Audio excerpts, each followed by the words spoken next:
ಧಾರವಾಡದಲ್ಲಿ ನಿರ್ಮಾಣ ಹಂತದ ಕಟ್ಟಡ ಕುಸಿತ ಪ್ರಕರಣಕ್ಕೆ ಸಂಬಂಧಪಟ್ಟಂತೆ ಭೀಕರ ದುರಂತದಲ್ಲಿ ಮೃತಪಟ್ಟವರ ಸಂಖ್ಯೆ 12ಕ್ಕೆ ಏರಿಕೆಯಾಗಿದೆ. ಸುರಂಗವನ್ನ ಕೊರೆದು ಮೃತದೇಹವನ್ನ ಈಗ ಸಿಬ್ಬಂದಿ ಹೊರತೆಗೆದಿದ್ದಾರೆ. ಧಾರವಾಡದಲ್ಲಿ ಮೊನ್ನೆ ಸಂಭವಿಸಿರುವಂತಹ ಭೀಕರ ದುರಂತದಲ್ಲಿ ಮೃತಪಟ್ಟವರ ಸಂಖ್ಯೆ ಈಗ ಏರ್ತಾನೆ ಇದೆ. ಅದರಲ್ಲಿ 12ನೇ ಸಂಖ್ಯೆಗೆ ಈಗ ಏರಿಕೆಯಾಗಿರೋದು. 12 ಜನ ಮೃತಪಟ್ಟಿದ್ದಾರೆ ಅನ್ನುವಂತಹ ಮಾಹಿತಿ ಈಗ ಅಧಿಕೃತವಾಗಿ ಸಿಕ್ಕಿರೋದು. ನಿರ್ಮಾಣ ಹಂತದ ಕಟ್ಟಡ ಮೊನ್ನೆ ಕುಸಿತವಾಗಿತ್ತು. ಮಧ್ಯಾಹ್ನ 3:12 ಸರಿಯಾಗಿ ಕಟ್ಟಡ ಕುಸಿತವಾದ ಪರಿಣಾಮ ಕಟ್ಟಡದ ಅವಶೇಷಗಳ ಅಡಿಯಲ್ಲಿ ಸುಮಾರು 50ಕ್ಕೂ ಹೆಚ್ಚು ಜನ ಸಿಕ್ಕಾಕೊಂಡಿದ್ದು. ಈಗ ಮೃತಪಟ್ಟವರ ಸಂಖ್ಯೆ 12ಕ್ಕೆ ಏರಿಕೆಯಾಗಿದೆ. ಸದ್ಯ ಸುರಂಗ ಕೊರೆದು ಈಗ ಮೃತದೇಹವನ್ನ ಸಿಬ್ಬಂದಿ ಹೊರತೆಗೆದಿದ್ದಾರೆ. ಭೀಕರ ದುರಂತದಲ್ಲಿ ಮೃತಪಟ್ಟವರ ಸಂಖ್ಯೆ 12ಕ್ಕೆ ಏರಿಕೆಯಾಗಿದೆ.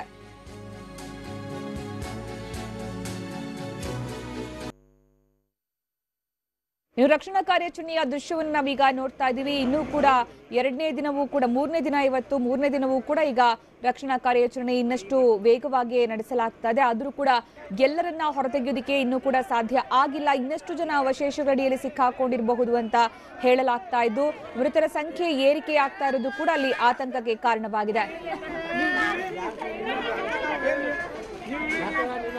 ಈ ಬಗ್ಗೆ ಹೆಚ್ಚಿನ ಮಾಹಿತಿ ನೀಡ್ತಾರೆ ನಮ್ಮ ಪ್ರತಿನಿಧಿ ದತ್ತಾತ್ರೇಯ ಪಾಟೀಲ್. ಈಗ ಕಾರ್ಯಾಚರಣೆ ಎಲ್ಲಿ ತನಕ ಬಂತು? ಸಾವಿನ ಸಂಖ್ಯೆ 12ಕ್ಕೆ ಏರಿಕೆಯಾಗಿದೆ. ಇನ್ನೂ ಎಷ್ಟು ಜನ ಸಿಕ್ಕಾಕೊಂಡಿರ್ಬೋದು ಅವಶೇಷಗಳಡಿಯಲ್ಲಿ? ಏನ್ ಹೇಳ್ತಾ ಇದ್ದಾರೆ ಸಿಬ್ಬಂದಿ? ಸುಕನ್ಯಾ, ನಿಜಕ್ಕೂ ಕೂಡ ಈಗಾಗಲೇ ಏನು ಅಂತಂದ್ರೆ ಕಾರ್ಯಾಚರಣೆ ಇವತ್ತು 3ನೇ ದಿನ ಮುಗಿಯುವಂತ ಹಂತಕ್ಕೆ ತಲುಪಿದ್ದು. ಕಾರ್ಯಾಚರಣೆನ ಆದಷ್ಟು ಬೇಗ ಇನ್ನು ನಿಧಾನಗತಿಯಲ್ಲಿ ಮಾಡಿದ್ರೆ ಇಲ್ಲಿನ ಜನರಾಗ್ಲಿ ಅಥವಾ ಆಡಳಿತ ಮಂಡಳಿಗೂ ಕೂಡ ಕೆಲವೊಂದು ಏನು ಶವಗಳನ್ನು ಹೊರತೆಗೆಯೋಕೆ ಕಷ್ಟ ಆಗುತ್ತೆ. ಅಲ್ಲೇ ಏನು ಅಂತಂದ್ರೆ ಅಲ್ಲಿರ್ತಕ್ಕಂಥ ಶವಗಳು ಮತ್ತೆ ಕೊಳೆಯುವಂತ ಒಂದು ಲಕ್ಷಣಕ್ಕೆ ಕೂಡ ಹೋಗ್ಬೋದು ಅನ್ನುವಂತ ಉದ್ದೇಶದಿಂದ ಈಗಾಗಲೇ ಏನು ಅಂತಂದ್ರೆ ತೀರಾ ಕ್ಷೀಣ ಏನು ಅಂತಂದ್ರೆ ಅಲ್ಲಿರ್ತಕ್ಕಂಥ ಅವಶೇಷಗಳಲ್ಲಿ ಏನು ಸಿಲ್ಕಾಕೊಂಡಿರ್ತಕ್ಕಂಥ ಜನ ಬದುಕಿರುವಂತ ಸಾಧ್ಯತೆ ತೀರಾ ಕ್ಷೀಣಿಸಿರುವ ಹಿನ್ನೆಲೆಯಲ್ಲಿ ಈಗಾಗಲೇ ಏನು ಅಂತಂದ್ರೆ ಸಂಜೆ ಸುಮಾರು 4 ಗಂಟೆಯಿಂದ ಏನು ಈ ರೆಸ್ಕ್ಯೂ ಆಪರೇಷನ್ ಏನಿದೆ ಅದನ್ನ ಒಂಚೂರು ಸ್ಟಾರ್ಟ್ಅಪ್ ಅಂದ್ರೆ ಸ್ಪೀಡ್ ಆಗಿ ಸ್ಟಾರ್ಟ್ ಮಾಡಿದ್ದಾರೆ. ಈಗಾಗಲೇ ನಾಳೆ ಮಧ್ಯಾಹ್ನದವರೆಗೂ ಅಥವಾ ನಾಳೆ ಸಂಜೆವರೆಗೂ ಶತಾಯಗತೆ ಏನು ಅಂತಂದ್ರೆ ಆಪರೇಷನ್ ಕಂಪ್ಲೀಟ್ ಮಾಡಬೇಕು ಅನ್ನುವಂತ ಒಂದು ಉದ್ದೇಶದಿಂದ ಈಗಾಗಲೇ ಏನು ಅಂತಂದ್ರೆ ಅಲ್ಲಿರ್ತಕ್ಕಂಥ ಎಲ್ಲಾ ಏನು ಸ್ಲ್ಯಾಬ್ಗಳಿದೆ, ಒಂದು 5 ಅಂತಸ್ತಿನ ಕಟ್ಟಡ ಏಕಾಏಕಿ ಕುಸಿತಿರೋದ್ರಿಂದ ಅಲ್ಲಿರ್ತಕ್ಕಂಥ ಸ್ಲ್ಯಾಬ್ಗಳು ಒಂದರ ಮೇಲೆ ಒಂದು ಕುಸಿದು ಬಿದ್ದಿವೆ. ಹೀಗಾಗಿ ಏನು ಅಂತಂದ್ರೆ ಆಪರೇಷನ್ಗೆ ಕೂಡ ಅದು ಕೂಡ ಒಂದು ರೀತಿಯಾಗಿ ಅಡೆತಡೆ ಆಗಿತ್ತು. ಹೀಗಾಗಿ ದೊಡ್ಡ ದೊಡ್ಡ ಕ್ರೇನ್ಗಳು ಮತ್ತು ಅತ್ಯಾಧುನಿಕ ಯಂತ್ರೋಪಕರಣಗಳ ಮೂಲಕ ಈಗ ಏನು ಬಿದ್ದಿರ್ತಕ್ಕಂಥ ಸ್ಲ್ಯಾಬ್ ಗಳನ್ನ ಒಡೆಯುವಂತ ಕೆಲಸ ಮಾಡ್ಲಾಗ್ತಾ ಇದೆ. ಅಲ್ಲೇ ಏನು ಅಂತಂದ್ರೆ ಎಲ್ಲಿ ಶವಗಳಿದಾವೆ ಮತ್ತು ಎಲ್ಲಿ ಜನಗಳು ಏನು ಇದಾರೆ ಅನ್ನುವಂತ ಒಂದು ಮಾಹಿತಿ ಇದೆ. ಆ ಕಡೆಗೆ ಏನು ಅಂತಂದ್ರೆ ಸುರಂಗ ಮಾರ್ಗವನ್ನ ಕೊರೆದು ರಕ್ಷಣಾ ಸಿಬ್ಬಂದಿ ಈಗಾಗಲೇ ಏನು ಅಂತಂದ್ರೆ ಆ ಸ್ಥಳಕ್ಕೂ ಕೂಡ ತಲುಪುವಂತ ಕೆಲಸ ಮಾಡ್ತಾ ಇದ್ದಾರೆ. ಈಗಾಗಲೇ ನೀವು ಕೂಡ ದೃಶ್ಯದಲ್ಲಿ ನೋಡ್ಬೋದು, ಏನು ಕಟ್ಟಡದ ಎಡಭಾಗದಲ್ಲಿ ಇರ್ತಕ್ಕಂಥ ಒಂದು ಶವವನ್ನ ಈಗಾಗಲೇ ಸುರಂಗ ಮಾರ್ಗದಲ್ಲಿ ಏನು NDRF ಮತ್ತು ಸ್ಥಳೀಯ ಅಗ್ನಿಶಾಮಕ ದಳದ ಸಿಬ್ಬಂದಿ ಹರಸಾಹಸ ಪಟ್ಟು ಆ ಒಂದು ಶವವನ್ನು ಕೂಡ ಈಗಾಗಲೇ ಹೊರಗಡೆ ತೆಗೆದಿದ್ದಾರೆ. ಇಲ್ಲಿವರೆಗೂ ಏನು ಅಂತಂದ್ರೆ ದುರಂತದಲ್ಲಿ ಈ ಒಂದು ಭೀಕರ ದುರಂತದಲ್ಲಿ ಸಾವಿನ ಸಂಖ್ಯೆ 12ಕ್ಕೆ ಏರಿದಂತಾಗಿದೆ.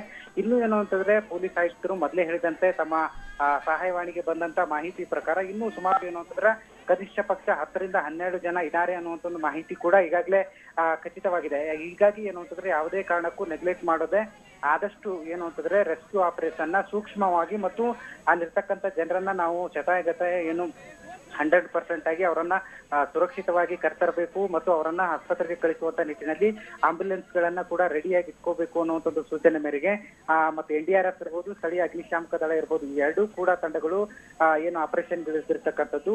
ಎಲ್ಲಿ ಏನು ಅಂತಂದ್ರೆ ಉಸಿರಾಟದ ಏನು ಬ್ರೀತಿಂಗ್ ಇದು ಬರುತ್ತೆ ಮತ್ತು ಈ ಒಂದು ದುರಂತದ ಅವಶೇಷಗಳ ಅಡಿ ಬದುಕಿದ್ದಾರೆ ಅನ್ನುವಂಥ ಒಂದು ಸಣ್ಣ ಸೂಕ್ಷ್ಮ ಏನು ಅವರಿಗೆ ಒಂದು ಮಾಹಿತಿ ಗೊತ್ತಾದ್ರೂ ಕೂಡ ಅಲ್ಲಿ ಆಪರೇಷನ್ ಅನ್ನ ಆದಷ್ಟು ಸೂಕ್ಷ್ಮವಾಗಿ ಏನು ಅಂತಾರೆ ಆಪರೇಷನ್ಗೆ ಕೈ ಹಾಕ್ತಾ ಇದ್ದಾರೆ. ಅಲ್ಲಿ ಯಾವ ರೀತಿಯಾದಂತ ಅವ್ರ ಆಪರೇಷನ್ ಮಾಡಬೇಕು, ಆಕ್ಸಿಜನ್ ಅನ್ನ ಒಳಗಡೆನೆ ಕೊಡ್ಬೇಕಾ ಅಥವಾ ಏನು ಅಂತಂದ್ರೆ ಗ್ಯಾಸ್ ಕಟ್ಟರ್ ಮೂಲಕ ಸುರಂಗವನ್ನ ಕೊರೆದು ಅಲ್ಲಿ ಒಳಗಡೆ ಹೋಗ್ಬೇಕಾ ಅನ್ನುವಂಥದ್ದು ಎಲ್ಲವನ್ನು ಕೂಡ ವಿಚಾರ ಮಾಡಿ ಸೂಕ್ಷ್ಮವಾದ ರೀತಿಯಲ್ಲಿ ಏನು ಅಂತಂದ್ರೆ ಆಪರೇಷನ್ ಅನ್ನ ಮಾಡ್ತಾ ಇದ್ದಾರೆ. ಸುಕನ್ಯಾ, ಧನ್ಯವಾದ ದತ್ತಾತ್ರೇಯ.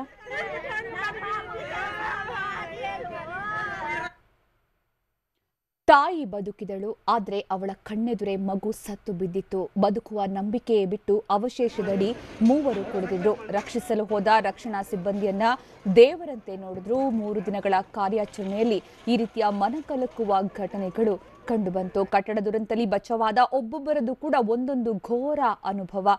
ದುರಂತದ ಕರಾಳ ಘಟನೆಗಳನ್ನ NDRF ಅಧಿಕಾರಿ ಬಿಚ್ಚಿಟ್ರು. ಅವರು ಈ ಸಂಬಂಧ TV9ಗೆ ಮಾಹಿತಿಯನ್ನ ಕೊಟ್ಟಿರೋದು. NDRF ಅಸಿಸ್ಟೆಂಟ್ ಕಮಾಂಡೆಂಟ್ ಶ್ರೀನಿವಾಸ್ ಕೊಟ್ಟಿರುವ ಮಾಹಿತಿಯ ಪ್ರಕಾರ ತಾಯಿ ಬದುಕಿದ್ಲು, ಆದರೆ ಆಕೆಯ ಕಣ್ಣೆದುರೇ ಮಗು ಸತ್ತು ಬಿದ್ದಿತ್ತು ಅನ್ನುವಂಥ ನಿಜಕ್ಕೂ ಕೂಡ ಮನಕಲಕುವಂತಹ ವಿಚಾರ. ಇನ್ನು ಬದುಕುವ ನಂಬಿಕೆ ಬಿಟ್ಟು ಅವಶೇಷದಡಿ ಮೂವರು ಕುಳಿತಿದ್ದಂತಹ ದೃಶ್ಯ ಕೂಡ ಮನಕಲಕುವಂತಿತ್ತು. ಆ ಸಂದರ್ಭದಲ್ಲಿ ರಕ್ಷಿಸೋದಕ್ಕೆ ಹೋದಂತಹ ರಕ್ಷಣಾ ಸಿಬ್ಬಂದಿಯನ್ನ ದೇವರಂತೆ ಜನ ಕಂಡಿರುವಂತದ್ದು. ಅಂದ್ರೆ ಆ ಕ್ಷಣದಲ್ಲಿ ಯಾರು ಕಾರ್ಯಾಚರಣೆ ನಡೆಸ್ತಾರೆ, ಯಾರು ನಮ್ಮನ್ನ ರಕ್ಷಣೆ ಮಾಡ್ತಾರೆ, ಅವರು ದೇವರ ರೀತಿ ಕಂಡು ಬರುವಂತಹ ವಿಚಾರ. ಇನ್ನು ಈ ಬಗ್ಗೆ ಎನ್ಡಿಆರ್ಎಫ್ ಅಧಿಕಾರಿಯ ಜೊತೆಗೆ ನಮ್ಮ ಪ್ರತಿನಿಧಿ ನರಸಿಂಹಮೂರ್ತಿ ಪ್ಯಾಟಿ ನಡೆಸಿರುವಂತಹ ಮಾತುಕತೆ ಇಲ್ಲಿದೆ. ಧಾರವಾಡದಲ್ಲಿ ಕುಸಿದಂತಹ ಕಟ್ಟಡದ ಪ್ರಕರಣಕ್ಕೆ ಸಂಬಂಧಿಸಿದಂತೆ ಈಗಾಗಲೇ ಎನ್ಡಿಆರ್ಎಫ್ ತಂಡ ಸಾಕಷ್ಟು ಪ್ರಯತ್ನ ಮಾಡಿ ಅನೇಕರನ್ನ ಉಳಿಸಿದೆ ಮತ್ತು ಅನೇಕ ಶವಗಳನ್ನ ಹೊರಗೆ ತೆಗೆದಿದೆ. ಈಗಾಗಲೇ ಇದು ಎನ್ಡಿಆರ್ಎಫ್ ಬಂದ ನಂತರ 2ನೇ ದಿವಸದ ಕಾರ್ಯಾಚರಣೆ. ಒಟ್ಟು 3 ದಿವಸದಲ್ಲಿ 2 ದಿವಸದಲ್ಲಿ ಎನ್ಡಿಆರ್ಎಫ್ನವರು ಸಾಕಷ್ಟು ಕಾರ್ಯಾಚರಣೆ ಮಾಡಿದ್ದಾರೆ. ಮುಖ್ಯವಾಗಿ ಒಳಗಡೆ ಭಾಗದಲ್ಲಿ ಇರುವಂತಹ ಅನೇಕರನ್ನು ಕೂಡ ಅವರು ರಕ್ಷಣೆ ಮಾಡಿದ್ದಾರೆ. ಏನು ರಿಸ್ಕ್ಗಳಿವೆ ಅದರ ಬಗ್ಗೆ ನಮ್ಮ ಜೊತೆ ಹಂಚಿಕೊಳ್ಳಿಕ್ಕೆ ಈ ಎನ್ಡಿಆರ್ಎಫ್ನ ಏನು ಅಸಿಸ್ಟೆಂಟ್ ಕಮಾಂಡೆಂಟ್ ಶ್ರೀನಿವಾಸ್ ಇದ್ದಾರೆ. ಬನ್ನಿ ಅವರ ಅನುಭವವನ್ನು ಕೇಳೋಣ, ಯಾವ ರೀತಿ ಒಳಗಡೆ ಅವರು ಕಾರ್ಯಾಚರಣೆ ಮಾಡಿದ್ರು. आप तो 2 दिन से ऑपरेशन चालू रखे, कल सुबह से अभी तक ऑपरेशन आ गया. अब तक क्या क्या हुआ, कितने लोग मिले आपको? और सब जो लेडीज के पास जब हम पहुंचे, क्योंकि लेडीज का पैर फंसा हुआ था अंदर डेब्रिज के अंदर, जब अंदर हमारा विक्टिम रेस्क्यूअर गया तो रेस्क्यूअर ने उसके पहले मलबा हटाया और उसके पास में उसकी बेटी थी जो 7 साल की, वो वहाँ पे पाई गई. लेकिन बेटी बुरी तरह से क्रश हो चुकी थी, उसके ऊपर स्लैब गिर गया था तो बेटी को नहीं बचा पाए. लेकिन जो दोनों एक लेडीज और एक जेंट्स उनको हमने बचा लिया सेफली. आपको देखते हुए जब देखी ना वो कैसे आप एक्सप्रेशन किया? उन लोगों जब उस लेडीज और जेंट्स ने हमें देखा, पहले तो हमसे हाथ टच किया और जब उससे बात की और उसने हमें देखा तो उसको ऐसा लगा जैसे भगवान आ गए हो उनके लिए. कितने लोग शायद अंदर रहे? अभी तक जो इस ऑपरेशन में अभी तक जो फिलहाल अपडेट है उसके हिसाब से 14 और 15 के बीच में अभी अंदर और भी फंसे हो सकते हैं.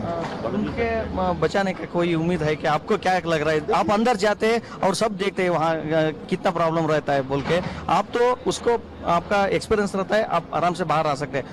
कॉमन मैन को वो नहीं हो सकता, इसलिए क्या क्या लगता है आपको? देखिए, जब तक मैं पहले ही बताया कि जब तक ऑपरेशन क्लोज ना हो जाए, क्योंकि हो सकता है अंदर वॉइड स्पेस उसमें अंदर फंसा हुआ बंदा कहीं से उसको एयर मिल रही है तो बचने के चांसेस होते हैं, और जब तक लास्ट बंदा ना निकल जाए तब तक जीने की उम्मीद जिंदा रहती है.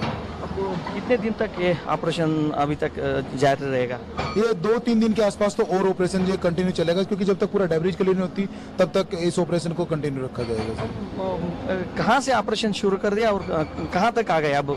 देखिए, ऑपरेशन 0 से स्टार्ट हुआ था और अभी 20% पे हम लोग आ चुके हैं. 80% ऑपरेशन बचा हुआ सर. ಮುಖ್ಯವಾಗಿ ಅವರು ಹೇಳಿದ ನಿಜಕ್ಕೂ ಕೂಡ ಅಚ್ಚರಿ ಹುಟ್ಟಿಸ್ತಾರೆ. ಯಾಕಂದ್ರೆ ಪ್ರತಿಯೊಬ್ಬ ಒಳಗಡೆ ಇದ್ದವರು ಜೀವಂತವಾಗಿದ್ದಾರೆ, ಅವರನ್ನು ನಾವು ತೆಗಿಲಿಕ್ಕೆ ಹೋಗ್ತಾ ಇದ್ದೀವಿ ಅಂತ ಹೇಳ್ಬಿಟ್ಟು ಹೋಗ್ತಾ ಇದ್ದಾರೆ. ಅದಕ್ಕಿಂತ ಮುಖ್ಯವಾಗಿ ನಿಜಕ್ಕೂ ಕೂಡ ಮೈ ಜುಮ್ ಅನ್ನುವಂಥದ್ದು ಏನು ಅಂದ್ರೆ ಇಲ್ಲಿ ಒಳಗಡೆ ಹೋದಾಗ ಸಾಕಷ್ಟು ರಿಸ್ಕ್ಗಳಿರ್ತವೆ. ಅವರು ಕೂಡ ಸಾಮಾನ್ಯ ಮನುಷ್ಯರೇ, ಆದ್ರೆ ಟ್ರೈನಿಂಗ್ ಸಾಕಷ್ಟು ಸಿಕ್ಕಿರುತ್ತೆ. ಈ ಹಿನ್ನೆಲೆಯಲ್ಲಿ ಅವರು ಹೋಗ್ತಾರೆ, ಅದೆಲ್ಲ ಮಾಡ್ತಾರೆ. ಆದ್ರೂ ಕೂಡ ಬೇರೆಯವ್ರನ್ನ ಉಳಿಸ್ಲಿಕ್ಕೆ ಒಳಗಡೆ ಹೋಗೋದಿದೆಯಲ್ಲ, ನಿಜಕ್ಕೂ ಕೂಡ ದೊಡ್ಡ ಸಾಹಸವಂತ ಹೇಳ್ಬೇಕು. ಅಂತ ಒಂದು ಸಾಹಸವನ್ನು ಇಲ್ಲಿ ಮಾಡಿದ್ದಾರೆ. ಈಗಾಗಲೇ ಸಾಕಷ್ಟು ಏನು ಅನುಭವ ಇರುವಂತಹ ಸಿಬ್ಬಂದಿ ಇಲ್ಲಿ ಬಂದು ಇಷ್ಟೊಂದು ಕೆಲಸವನ್ನು ಮಾಡಿದ್ದಾರೆ. ಇವರು ಈಗಲೂ ಕೂಡ ಕೊನೆಯ ವ್ಯಕ್ತಿ ಸಿಗೋವರೆಗೂ ಕೂಡ ನಾವು ಈ ಕಾರ್ಯಾಚರಣೆಯನ್ನ ಮುಂದುವರಿಸ್ತೀವಿ ಅಂತ ಹೇಳ್ತಾ ಇದ್ದಾರೆ. ನಿಜಕ್ಕೂ ಕೂಡ ಅವರಿಗೆ ನಾವು ಬೆಸ್ಟ್ ಆಫ್ ಲಕ್ ಅಂತ ಹೇಳಲೇಬೇಕು. ಕ್ಯಾಮರಾ ಪರ್ಸನ್ ಶಿವಾಜ್ ಜೊತೆ ನರಸಿಂಹಮೂರ್ತಿ ಪ್ಯಾಟಿ, TV9 ಧಾರವಾಡ.